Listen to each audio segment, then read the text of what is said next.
한국이 떠나 30년 만에 경제 위기를 겪는 태국에서 예상치 못한 일이 벌어졌습니다. 태국 총리의 재산이 공개되어서 현재 태국 전역이 난리가 난 상태인데요. 패통탄 친나와 총리의 재산은 전문가들의 예상보다 훨씬 웃도는 금액이었습니다.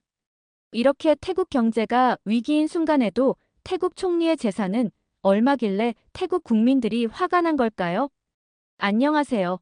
저는 영국 런던 정치경제대학교 LSE에서 국제정치경제학을 공부하고 있는 아이비입니다. 오늘도 여느 때처럼 홀본 캠퍼스의 올드 빌딩으로 향했어요.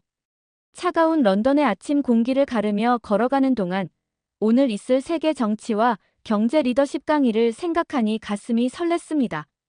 교수님의 오늘 강의는 지도자의 선택이 국가 경제에 미치는 영향이라는 주제로 강의가 진행된다고 하셨죠. 강의실에 들어서자 이미 많은 학생들이 자리를 잡고 있었어요. 여러분, 오늘은 한국가의 지도자가 내린 잘못된 결정이 어떻게 그 나라 전체의 운명을 바꾸어 놓을 수 있는지에 대해 이야기해 보겠습니다.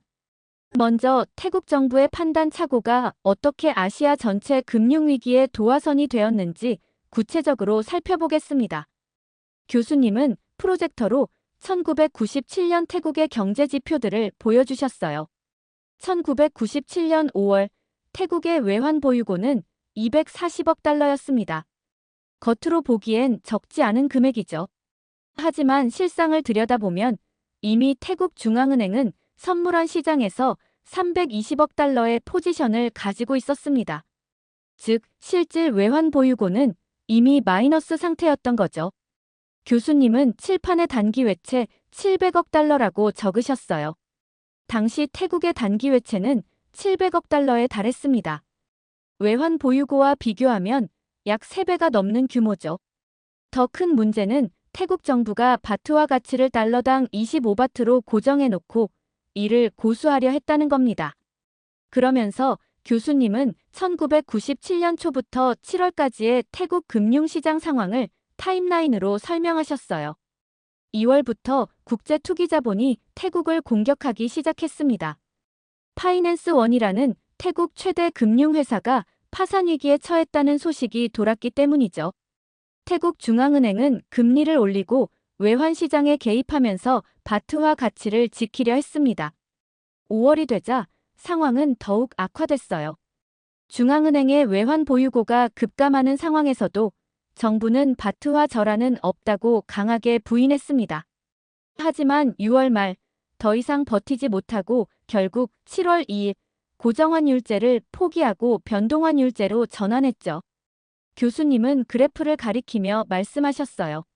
바트화 가치는 하루 만에 20% 가까이 폭락했고 연말까지 45% 이상 추가 하락했습니다. 달러당 25바트이던 환율이 55바트까지 치솟았죠. 국민들의 실질 자산 가치가 절반으로 줄어든 겁니다. 이것이 바로 톰양쿵 위기의 시작이었습니다. 태국발 위기는 곧 인도네시아, 말레이시아, 필리핀으로 전염됐고 결국 한국까지 외환위기를 겪게 되었죠.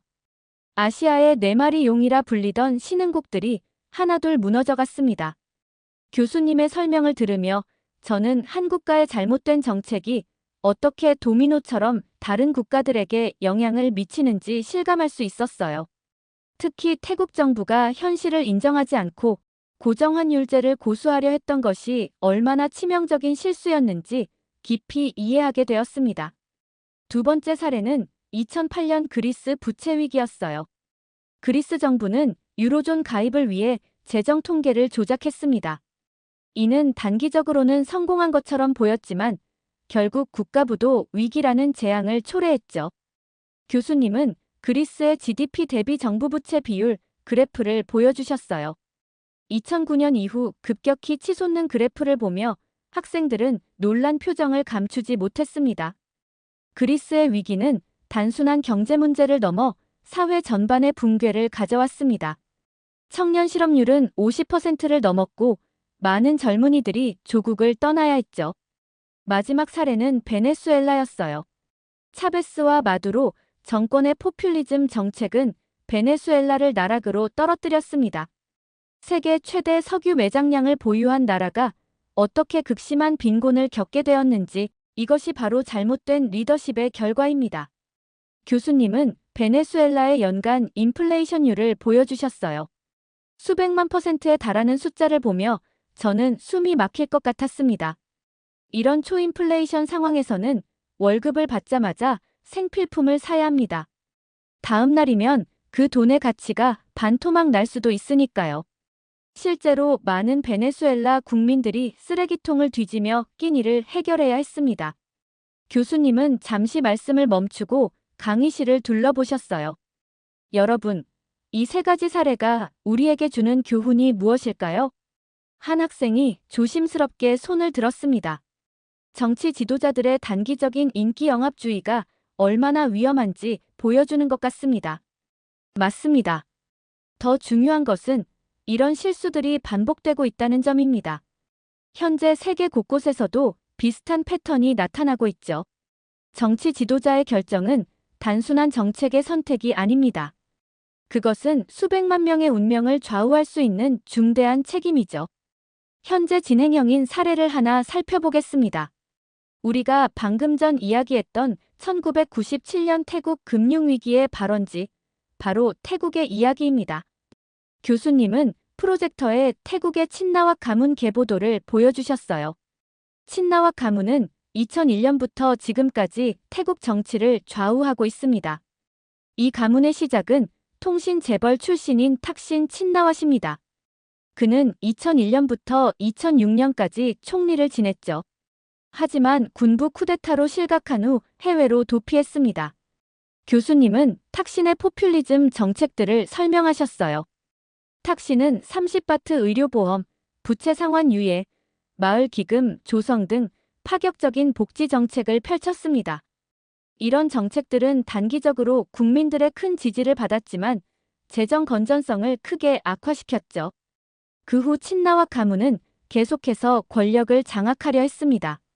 탁신의 여동생 잉락이 2011년 총리가 됐고 2024년에는 탁신의 막내딸 패통탄이 총리가 되었죠. 태국 역사상 최연소 총리입니다. 강의실 분위기가 긴장감으로 가득 찼어요. 교수님은 최근 패통탄 친나왓의 대표 공약인 디지털 지갑 정책을 설명하기 시작하셨습니다. 패통탄 총리는 만 16세 이상 모든 국민에게 1만 바트, 한국 돈으로 약 38만 원을 지급하겠다고 약속했습니다. 전체 예산이 5,600억 바트, 약 22조 원에 달하는 규모죠. 이는 태국 GDP의 약 7%에 해당합니다. 교수님은 칠판에 숫자들을 적으셨어요. 태국의 2024년 GDP는 약 5,050억 달러입니다. 1인당 GDP는 7,066달러로 동남아시아에서 중위권에 속하죠. 하지만 이 정책을 시행하면 재정 적자는 GDP 대비 3.7%에서 최대 5%까지 증가할 것으로 예상됩니다. 더 심각한 문제는 이 정책의 실효성입니다. 지급된 금액은 거주 지역 내에서만 6개월 안에 사용해야 하고 현금화도 불가능합니다. 이는 지역 경제 활성화라는 명목하에 국민의 소비 선택권을 제한하는 것이죠. 교수님은 잠시 말씀을 멈추고 강의실을 둘러보셨어요. 이것이 바로 현대판 포퓰리즘의 전형적인 모습입니다. 재원 마련 방안도 불분명한 상태에서 무리한 현금 살포 정책을 추진하는 것이죠. 친나와 가문의 이런 포퓰리즘 정책은 태국 군부와의 갈등도 심화시켰습니다. 군부는 이들의 정책이 국가 재정을 위협한다며 반발하고 있죠. 실제로 2006년, 2014년 두 차례의 쿠데타가 일어났고 모두 친나와 가문의 실각으로 이어졌습니다. 강의실에는 무거운 침묵이 흘렀어요. 교수님의 설명을 들으며 저는 현재 태국이 얼마나 심각한 정치적, 경제적 위기에 처해 있는지 실감할 수 있었습니다. 이처럼 포퓰리즘 정책은 단기적인 인기를 얻을 수는 있지만 장기적으로는 국가 경제에 심각한 타격을 줄 수 있습니다. 우리는 이미 베네수엘라의 사례에서 그 결과를 보았죠. 태국은 지금 그 갈림길에 서 있는 것입니다. 저는 필기를 하면서 생각했어요. 리더의 선택이 한 나라의 운명을 바꿀 수 있다는 교수님의 말씀이 이제야 진정한 의미로 다가왔습니다. 그때였어요. 뒷자리에 앉아있던 태국 유학생 타니가 손을 들었습니다. 교수님, 저는 태국 경제에 대한 교수님의 평가가 너무 부정적이라고 생각합니다. 우리나라는 동남아시아에서 중요한 경제 강국이에요. 1인당 GDP도 7,000달러가 넘고 관광산업도 세계적이잖아요. 교수님은 고개를 끄덕이시며 타니의 의견을 경청하셨어요. 하지만 곧 프로젝터로 새로운 자료를 보여주셨습니다. 타니 양의 애국심은 이해합니다. 하지만 우리는 객관적인 데이터를 봐야 할 필요가 있습니다. 이 그래프를 보시죠. 스크린에는 동남아시아 주요국의 2024년 경제 성장률이 나타났어요.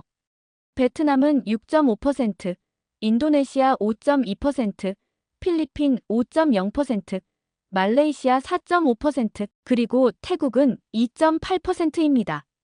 동남아시아 주요국 중 최하위 성장률을 기록하고 있죠. 타니의 얼굴이 붉어졌지만 교수님은 계속해서 설명을 이어가셨어요.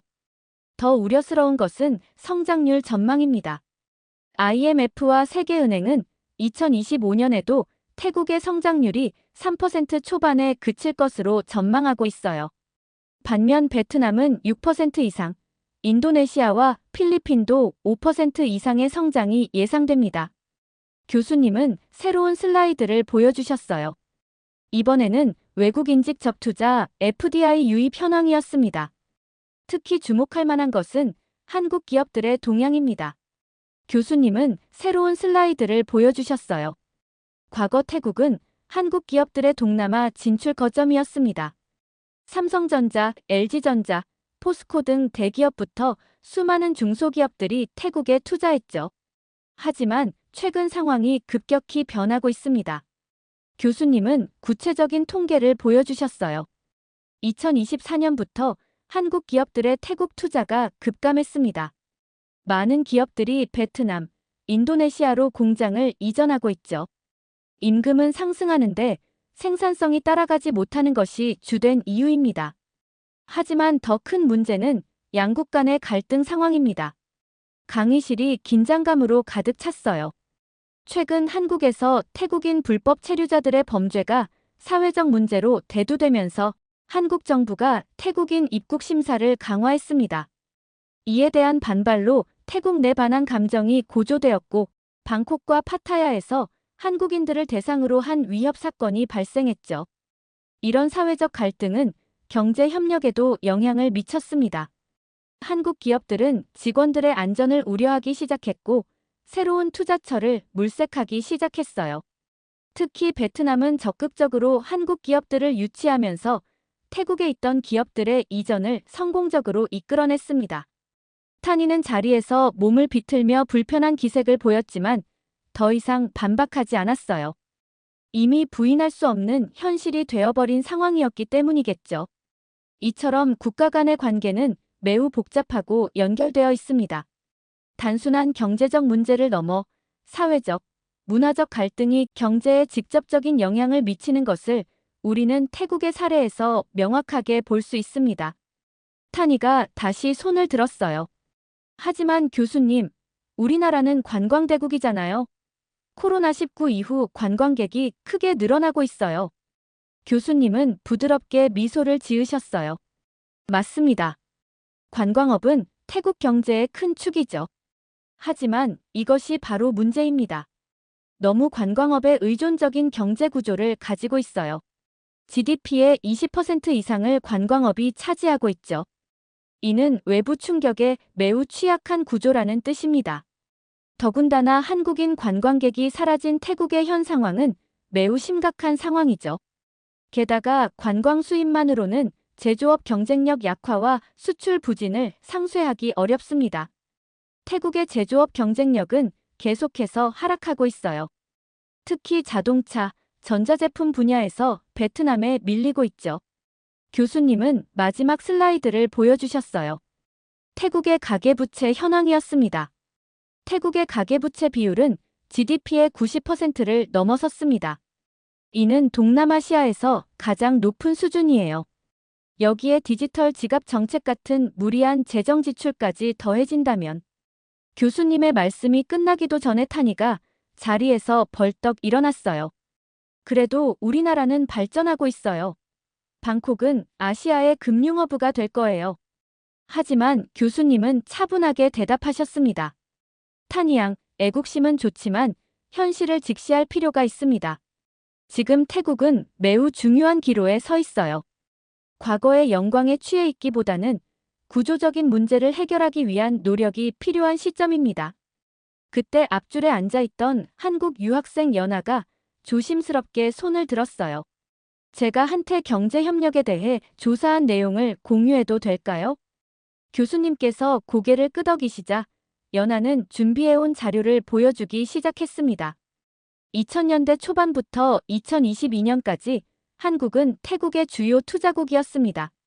삼성전자의 가전제품 공장, LG전자의 TV 공장, 포스코의 철강 공장 등 대기업만 해도 10개가 넘는 대규모 생산시설이 있었고 협력업체까지 포함하면 약 400개의 한국 기업이 태국에 진출해 있었죠. 이를 통해 약 5만 개의 일자리가 창출됐습니다. 연하는 잠시 숨을 고르고 말을 이어갔어요. 특히 관광산업에서 한국의 영향력은 매우 컸습니다. 2019년 기준으로 한국인 관광객은 연간 190만 명에 달했고 1인당 소비액도 다른 국가 관광객들보다 30% 이상 높았어요. K-팝과 한류의 영향으로 한국 관광객들이 급증하면서 방콕, 파타야, 푸켓 등의 관광지에는 한국어 간판이 늘어났고 한국 음식점도 크게 증가했죠. 교수님은 연하의 설명에 보충 설명을 더하셨어요. 최근 경제 전문가들의 분석을 보면 한국 기업들의 태국 철수가 미치는 영향이 매우 심각한 것으로 나타났습니다. 직접적인 일자리 감소뿐만 아니라 기술 이전과 산업 생태계 측면에서도 큰 손실이 예상됩니다. 교수님은 새로운 슬라이드를 보여주셨어요. 특히 주목할 만한 사례가 있습니다. 2024년 태국은 역대급 홍수 피해를 입었죠. 과거에는 이런 자연재해가 발생하면 한국 정부와 기업들이 적극적으로 도움을 주었습니다. 2011년 대홍수 때는 한국 정부가 긴급 구호대를 파견했고 한국 기업들은 복구 장비와 기술을 지원했었죠. 교수님의 목소리가 무거워졌어요. 하지만 이번에는 달랐습니다. 양국 관계가 악화된 상황에서 한국의 지원은 거의 없었어요. 그 결과 태국의 홍수 피해 복구는 예상보다 훨씬 더디게 진행됐고 이는 곧바로 경제적 손실로 이어졌습니다. 방콕 인근 공단의 침수 피해만 해도 100억 바트 약 3,800억 원이 넘는다고 합니다. 탄이는 고개를 숙인 채 손톱을 만지작거리고 있었어요. 연하는 조심스럽게 말을 이어갔습니다. 제가 조사한 바로는 이런 상황이 장기화될 경우 태국 GDP의 0.5%에서 최대 1%까지 감소할 수 있다고 해요. 특히 제조업과 관광업에서의 손실이 클 것으로 예상됩니다. 교수님은 고개를 끄덕이셨어요. 네, 맞습니다. 국가 간의 경제 협력은 단순한 투자나 무역 이상의 의미를 가집니다. 위기 상황에서의 상호 지원, 기술 이전, 문화 교류 등 다양한 측면에서 시너지 효과를 만들어내죠. 하지만 이런 협력 관계가 한번 무너지면 회복하는데 매우 오랜 시간이 걸립니다. 강의실은 무거운 침묵에 휩싸였어요. 모두가 국가 간 협력의 중요성과 그것이 무너졌을 때의 심각한 결과를 실감하고 있었죠. 잠깐 각국의 경제 지표를 비교해 볼까요? 교수님은 태블릿을 조작하시며 말씀하셨어요. 그때 뒷자리에서 누군가 작은 탄성을 질렀습니다. 앞서 탄이와 토론을 했던 학생이 패통탄 친나와 총리에 대해 검색하던 중이었어요. 교수님, 방금 충격적인 뉴스 기사를 봤어요. 교수님은 고개를 드셨어요. 무슨 내용인가요? 태국 국가반부패위원회에서 패통탄 총리의 재산을 공개했다고 합니다. AFP 통신이 보도했어요. 교수님은 잠시 생각하시더니 강의 화면을 뉴스 페이지로 전환하셨습니다. 이것은 우리가 지금 논의하고 있는 주제와 매우 밀접한 관련이 있는 소식입니다. 함께 한번 살펴보도록 하겠습니다. 프로젝터에는 방금 전 보도된 AFP 통신의 기사가 떴고 강의실의 모든 시선이 그곳으로 쏠렸습니다. 특히 타니의 얼굴이 굳어지는 게 보였어요. AFP 통신의 보도를 보겠습니다. 태국 국가반부패위원회 NACC에 따르면 패통탄 총리가 신고한 재산이 138억 4천만 바트, 한국 돈으로 약 5,903억 원에 달한다고 하네요. 강의실에서 논란 탄성이 터져 나왔어요. 교수님은 계속해서 자료를 보여주셨습니다. 세부 내역을 보면 더 충격적입니다. 방콕의 콘도미니엄 5채와 주택, 페차부리의 상업용 건물, 그리고 영국 런던의 주택 2채, 일본 홋카이도의 토지 2필지도 있네요. 차량만 23대를 보유하고 있는데 벤틀리 등 최고급 차들이죠. 69억 원 상당의 고급 시계 75개, 명품 가방도 217개나 있다고 하네요. 타니는 고개를 푹 숙인 채 움직이지 않았어요. 교수님은 새로운 슬라이드를 보여주셨습니다. 비교를 위해 태국의 평균 연봉을 보겠습니다. 2024년 기준 태국 국민의 평균 연봉은 약 1,500만 원입니다. 패통탄 총리의 재산은 태국 국민의 평균 연봉의 3,935배에 달하는 셈이죠. 교수님은 잠시 말씀을 멈추셨다가 이어가셨어요. 더 아이러니한 것은 시기입니다. 디지털 지갑 정책의 예산 부족을 이유로 정책 시행이 지연되고 있는 상황에서 이런 재산 내역이 공개된 거죠. 현재 태국에서는 시민들의 분노가 폭발하고 있다고 합니다. 한 학생이 뉴스를 보여주었어요. 방콕 시내에서는 이미 수천 명의 시민들이 모여 시위를 벌이고 있었습니다. 친나와 가문에 대한 부정부패 의혹도 다시 수면 위로 떠오르고 있습니다. 이들이 어떻게 이런 막대한 부를 축적할 수 있었는지 과거 탁신 전 총리 시절부터의 의혹들이 재조명되고 있죠. 교수님은 과거 신문 기사들을 보여주셨어요. 탁신 친나와세 통신재벌 시절부터 총리 재임 시절의 각종 특혜 의혹까지 20년이 넘는 세월 동안 끊임없이 제기되어 온 의혹들이었습니다. 부채가 50억 바트 약 2,132억 원이라고 하지만 그래도 순자산이 89억 바트 약 3,795억 원이나 됩니다. 37세의 젊은 총리가 이런 재산을 보유하고 있다는 것, 태국 국민들의 분노를 이해할 만하죠. 더군다나 최근 뉴스를 보니 방콕 시내에서는 예상치 못한 상황이 벌어지고 있습니다. 교수님은 뉴스 화면을 보여주셨어요. 방콕 시내 민주기념탑 앞에는 수천 명의 시민들이 모여들고 있었습니다. 재산 공개 소식이 전해진 직후부터 SNS를 통해 시민들이 자발적으로 모이기 시작했네요. 총리 해임을 요구하는 플래카드가 보이고 시위대의 규모가 점점 더 커지고 있는 상황입니다. 화면에는 부패한 정권 퇴진, 국민을 속이는 총리는 필요 없다. 친나와 가문은 떠나라는 문구의 피켓들이 보였어요.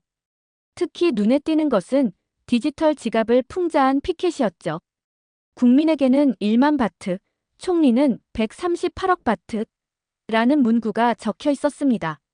현재 시위대의 규모는 약 1만 명으로 추산되며 계속해서 늘어나는 추세라고 합니다. 대학생들을 중심으로 한 젊은 층의 참여가 특히 두드럽네요. 강의실은 무거운 침묵에 빠졌어요.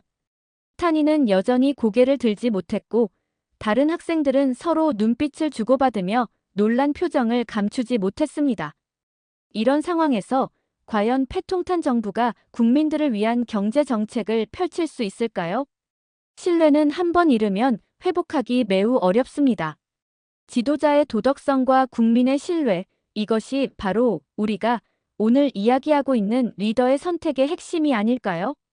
교수님의 마지막 질문이 강의실에 울린 후 무거운 침묵이 이어졌어요. 타니는 책상 위에 놓인 펜만 만지작거리고 있었고 다른 학생들은 그녀를 걱정스러운 눈빛으로 바라보았습니다.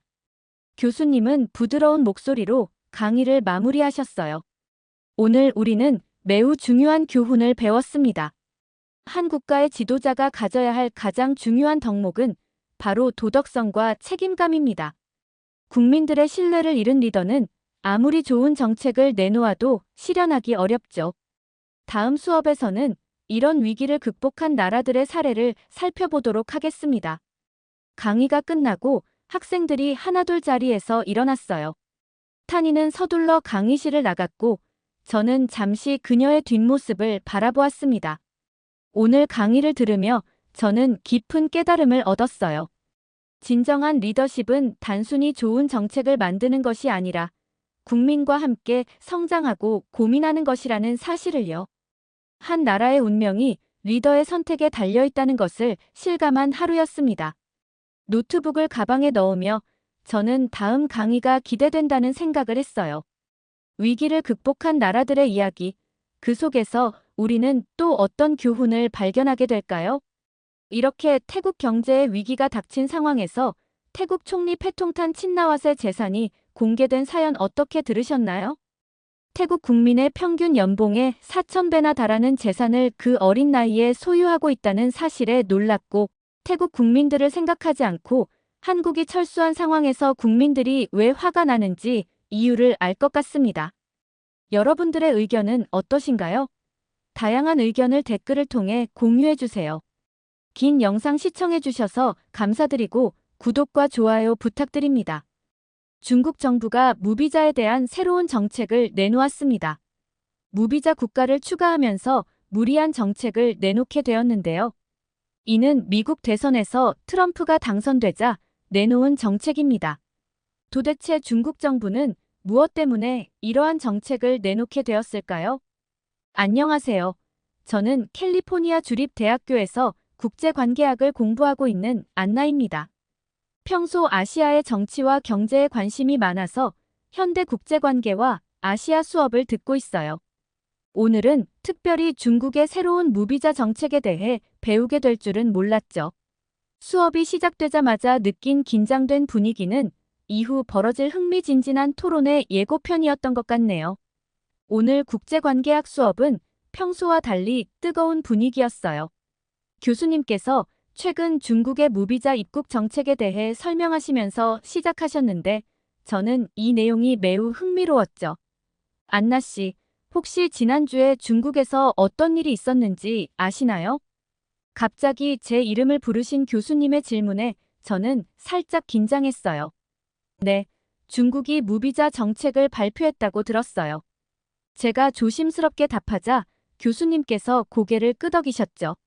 정확합니다. 이번 중국의 무비자 정책은 매우 흥미로운 케이스입니다. 일반 여권 소지자를 대상으로 최대 15일간 무비자 입국을 허용하는데요. 특히 주목할 만한 점은 슬로바키아, 노르웨이, 핀란드와 같은 북유럽 국가들을 포함시켰다는 거예요.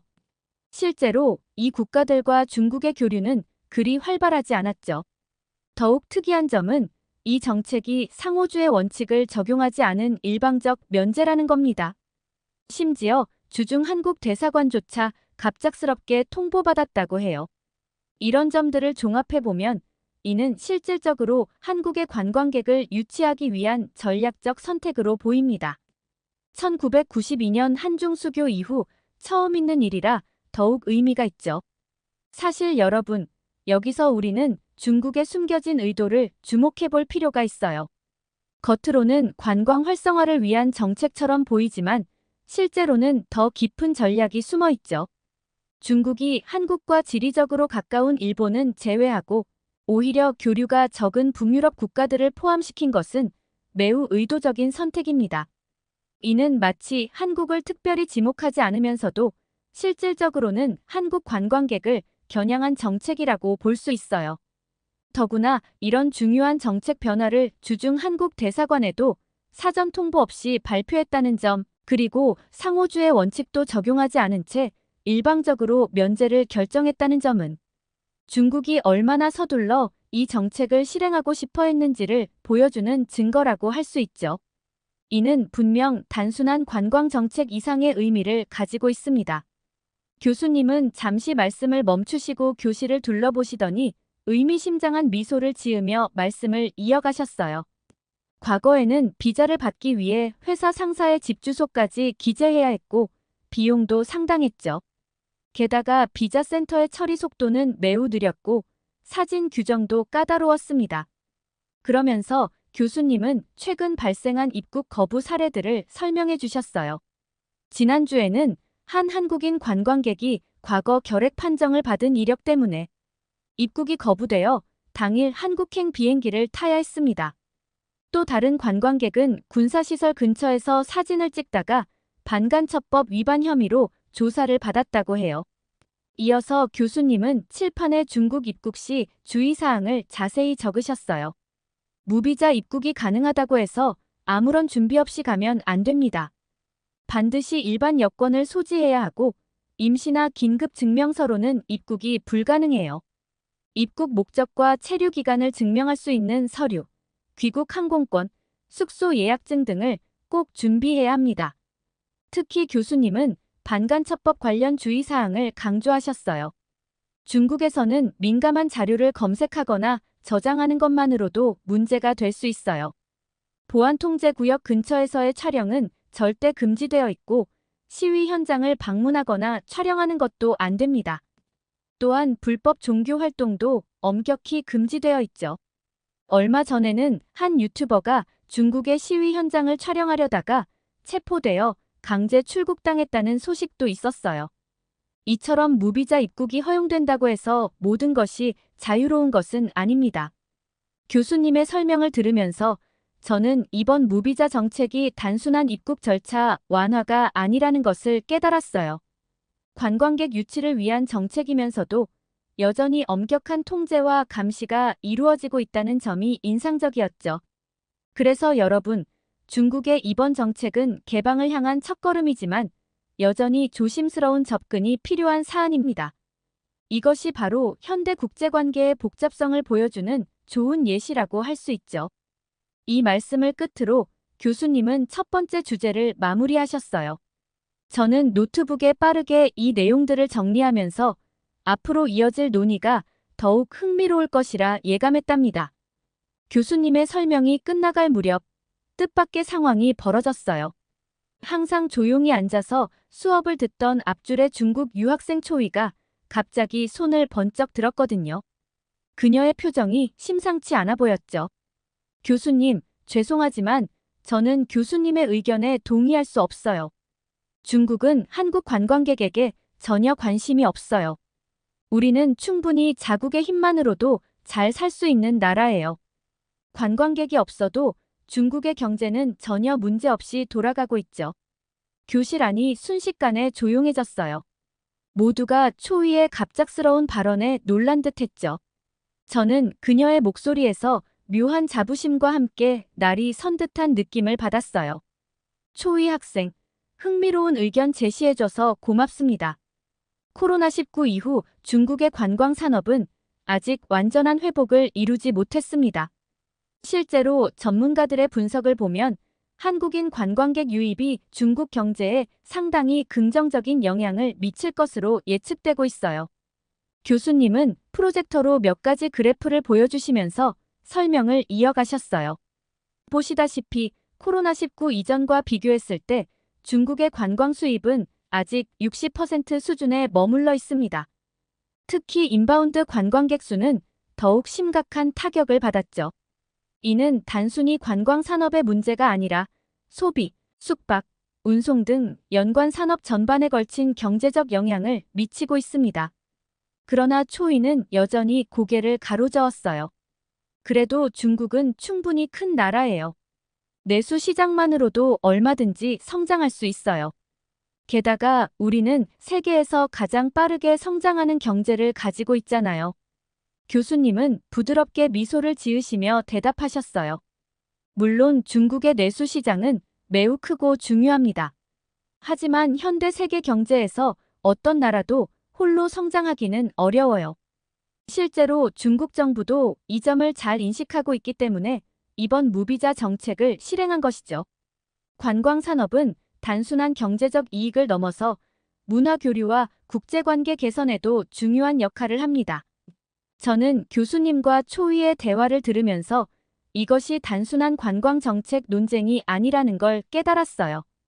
여기에는 국가의 자존심, 경제적 현실, 그리고 국제관계의 복잡한 역학이 모두 얽혀 있었죠. 특히 초이의 반응은 많은 중국인들이 가질 수 있는 자국에 대한 자부심과 방어적인 태도를 잘 보여주는 것 같았어요. 그리고 이건 우리가 곧 배우게 될 더 큰 이야기의 시작에 불과하다는 걸 저는 그때는 미처 알지 못했답니다. 초이의 발언 이후 교실 안에는 묘한 긴장감이 감돌았어요. 그때 교수님께서 프로젝터 화면을 바꾸시며 새로운 내용을 보여주셨죠. 자, 이제 더욱 흥미로운 소식을 공유하고 싶습니다. 방금 초이 학생이 중국의 자생력에 대해 말씀해 주었는데 실제로 중국 정부는 얼마 전 무비자 정책을 더욱 확대하는 결정을 내렸어요. 기존 15일이었던 체류 기간을 30일로 연장했고 새롭게 9개국을 추가로 포함시켰죠. 교수님은 칠판에 새로운 내용을 정리하시기 시작했어요. 유럽에서는 불가리아, 루마니아, 크로아티아, 몬테네그로, 북마케도니아, 몰타, 에스토니아, 라트비아가 포함됐고 특히 주목할 만한 것은 아시아에서 일본이 추가됐다는 점입니다. 이는 매우 중요한 변화를 시사하죠. 초이는 여전히 고개를 갸우뚱거리고 있었지만 교수님은 계속해서 설명을 이어가셨어요. 이런 정책 변화의 효과는 이미 나타나고 있습니다. 최근 통계를 보면 중국 관광객이 전년 대비 121%나 증가했어요. 특히 주목할 만한 것은 지역별 증가율입니다. 칭다오의 경우 무려 320%의 증가율을 보였고 장자제는 31%, 상하이는 14%, 샤먼은 10%의 예약 비중을 보이고 있죠. 교수님은 잠시 말씀을 멈추시고 의미심장한 표정을 지으셨어요. 여러분, 이 숫자들이 의미하는 바를 더 깊이 들여다볼 필요가 있습니다. 중국이 왜 하필 한국을 이토록 공들여 겨냥했을까요? 첫째, 한국은 중국과 가장 가까운 문화관광 소비국입니다. 2019년 코로나 이전만 해도 연간 600만 명이 넘는 한국인이 중국을 방문했어요. 이는 전체 외국인 관광객의 약 25%를 차지하는 엄청난 숫자죠. 교수님은 새로운 슬라이드를 보여주셨어요. 더 중요한 것은 소비력입니다. 한국 관광객들의 1인당 평균 소비액은 다른 국가 관광객들보다 약 30% 더 높았어요. 특히 면세점과 고급 숙박시설에서의 소비가 두드러졌죠. 이는 중국의 서비스 산업과 소매업계에 엄청난 경제적 효과를 가져왔습니다. 게다가 한국 관광객들은 단순한 관광을 넘어 문화 교류의 핵심 역할을 해왔어요. K-팝과 K-드라마의 인기로 한국 관광객들이 방문하는 곳은 새로운 트렌드의 중심지가 되곤 했죠. 칭다오의 폭발적인 증가율이 이를 잘 보여줍니다. 중국 정부는 이런 한국인들의 영향력을 충분히 인지하고 있었기에 다른 어떤 나라보다 한국을 우선적으로 고려한 것입니다. 초이가 불편한 기색을 보이자 교수님은 부드럽게 미소를 지으시며 말씀을 이어가셨어요. 이것은 단순히 관광 수입의 문제가 아닙니다. 중국은 한국과의 관계 개선을 통해 아시아 경제권에서의 영향력을 강화하고자 하는 거죠. 특히 현재의 국제 정세를 고려할 때 한국과의 관계는 그 어느 때보다 중요해졌습니다. 이제 그 이유에 대해 더 자세히 설명해 드리도록 하죠. 첫째, 중국이 관광 산업 회복에 매우 적극적으로 나서고 있다는 점입니다. 둘째, 일본을 포함한 새로운 국가들을 추가한 것은 단순한 관광 정책을 넘어선 전략적 결정이라는 거죠. 특히 젊은 층의 여행 수요가 증가하고 있다는 점은 앞으로의 관광 산업 발전 방향을 예측하게 해주는 중요한 지표입니다. 그러면서 교수님은 의미심장한 미소를 지으셨어요. 그리고 이 모든 변화의 이면에는 우리가 곧 살펴볼 더 큰 그림이 있습니다. 중국이 왜 이토록 서둘러 관광 정책을 확대하고 있는지 그 진정한 이유에 대해 이야기해 볼 텐데요. 저는 이 말씀을 듣는 순간 우리가 드디어 이 정책의 본질적인 부분을 다루게 될 것이라는 걸 직감했어요. 초이도 더 이상 반박하지 않고 조용히 귀를 기울이는 모습이었죠. 교실 전체가 교수님의 다음 말씀을 기다리며 긴장감 있는 침묵에 빠져들었답니다. 침묵이 깊어지는 순간 초이가 갑자기 자리에서 벌떡 일어났어요. 교수님, 그건 아니에요. 한국인들은 이제 잘 사는 중국에 오고 싶어서 이때가 기회라고 생각하는 거예요. 많은 돈을 쓰면서까지 중국에 오려고 하잖아요. 우리나라가 빠르게 발전하니까 한국 사람들이 부러워서 오는 거라고요. 그 순간 교실 뒤쪽에서 의자가 끌리는 소리가 들렸어요. 평소 조용하던 소연이었죠. 그녀는 태블릿을 들고 앞으로 나왔어요. 제가 잠깐 말씀드려도 될까요? 최근 세계관광기구 UNWTO의 통계 자료를 보여드리고 싶어요.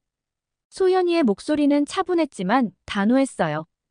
2023년 기준 한국의 관광 수입은 동아시아에서 일본 다음으로 높았고 중국은 코로나19 이후 아직 회복 중에 있습니다. 특히 1인당 관광 지출액을 보면 한국 관광객은 아시아에서 최상위권을 기록하고 있어요. 소연이는 화면을 넘기며 계속 설명했어요.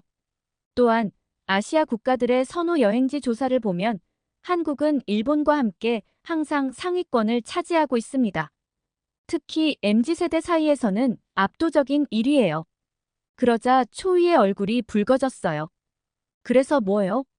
그건 다 옛날 일이에요. 이제 중국은 완전히 달라졌어요.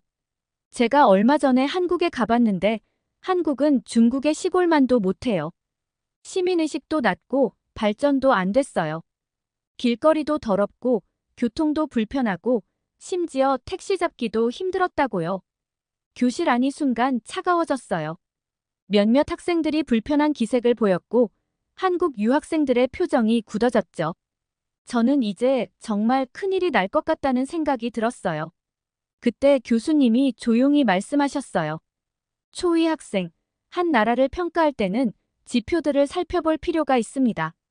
개인의 경험은 중요하지만 그것이 전체를 대표하지는 않아요. 우리는 지금 거시적인 관점에서 국가 간의 관계와 정책을 이해하려 하는 중입니다. 교수님의 말씀이 끝나기도 전에 초이가 다시 말을 이어갔어요. 그리고 그때 아무도 예상하지 못했던 논쟁이 시작되었답니다.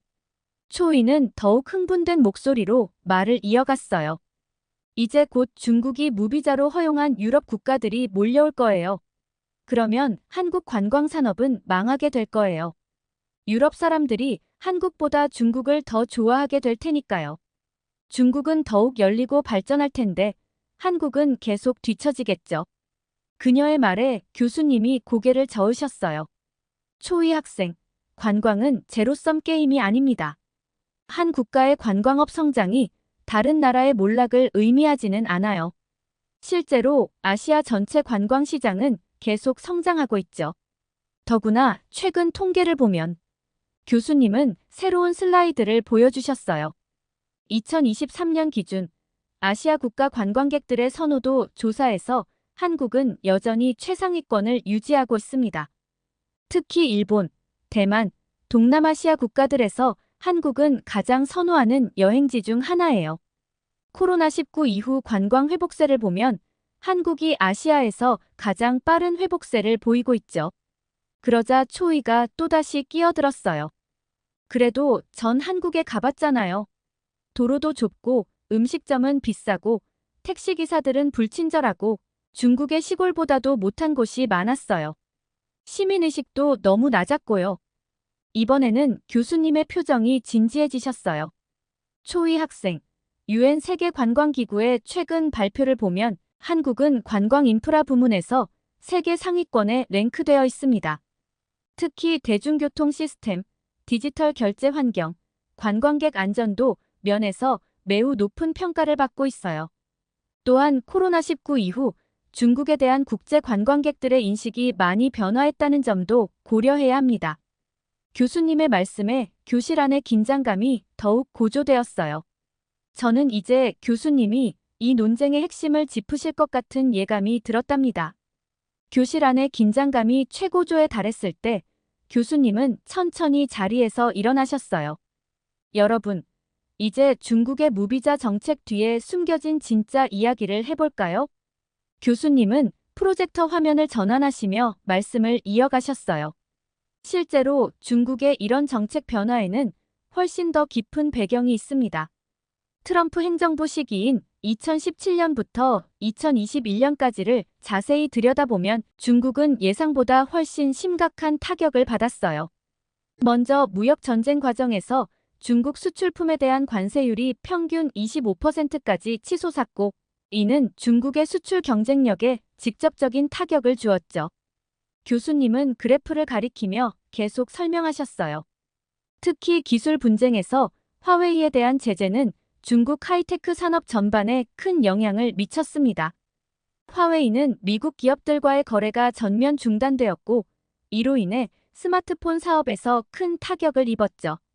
반도체 수출 통제로 인해 중국의 기술 발전도 크게 지체되었고요. 대만 문제에서는 미국이 대만과의 관계를 강화하면서 중국을 더욱 압박했으며, 남중국해에서는 미국 해군의 항행의 자유작전으로 중국의 영향력이 크게 위축되었습니다. 초이의 얼굴이 점점 붉어지기 시작했어요. 이런 일련의 사태로 인해 중국의 수출은 2019년 대비 약 30% 감소했고, 주요 글로벌 기업들은 베트남, 인도 등으로 생산 기지를 이전하기 시작했습니다. 애플, 삼성 등 주요 기업들의 공급망 재편은 중국 제조업 기반을 크게 약화시켰죠. 더구나 화웨이, ZTE 등 중국의 주력 기술 기업들이 미국의 제재 대상이 되면서 중국의 첨단 기술 산업 발전이 크게 지체되었어요. 교수님은 월스트리트 저널의 최신 기사를 인용하셨어요. 월스트리트 저널의 분석에 따르면 이번 무비자 정책은 트럼프의 당선에 대비한 중국의 전략적 선택입니다.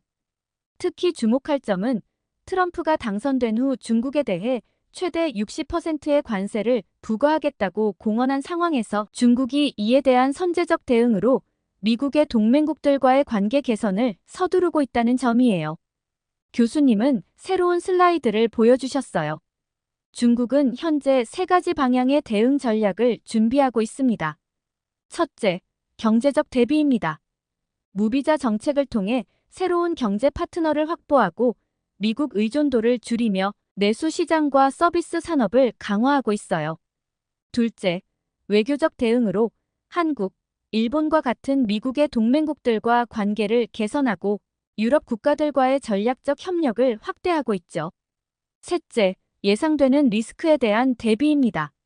추가 관세 부과에 대비한 무역 구조 개편, 기술 제재에 대비한 자체 기술력 확보, 금융 제재에 대비한 결제 시스템 다변화를 추진하고 있습니다.